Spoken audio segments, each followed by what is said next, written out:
اپنی قیمتی زندگی کو ان لوگوں کے لیے، ان خواہشوں کے لیے ضائع مت کرو. آ جاؤ اپنے اللہ کے پاس جس سے تمہاری بہت قدر ہے یار. تمہیں سب چھوڑ دیں گے، سب مار دیں گے، سب بھاگ جائیں گے، اللہ نہیں چھوڑے گا، کھڑا رہے گا تمہارے ساتھ.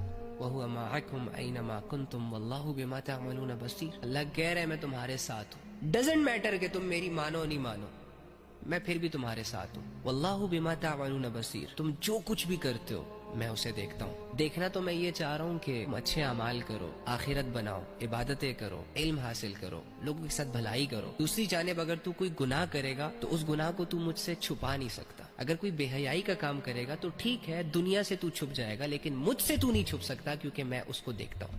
اب جو اللہ کے سامنے کھڑا ہونے سے ڈرے گا، جسے اللہ سے حیا آئے گی، وہ ہمیشہ یہ سوچے گا کہ میرا رب مجھے دیکھ رہا ہے، میں جو کچھ کر رہا ہوں وہ اسے نظر آ رہا ہے. تو وہ ہر برائی سے رب سے حیا کرتا ہوا پیچھے ہو جائے گا. یا اگر اس سے برائی ہو جائے، گناہ ہو جائے، خطا ہو جائے، تو وہ اسے مزید کنٹینیو نہیں کرے گا بلکہ اللہ سے معافی مانگے گا اور آگے کی زندگی کے لیے محتاط ہو جائے گا، اپنی اصلاح کر لے گا. وَمَا الْحَيَاةُ الدُّنْيَا إِلَّا مَتَاعُ الْغُرُورِ. یہ دنیا کی زندگی دھوکہ ہے، اس کے دھوکے میں مت آنا. اس دنیا کو ضرورت سمجھنا، اس دنیا سے دل نہ لگانا.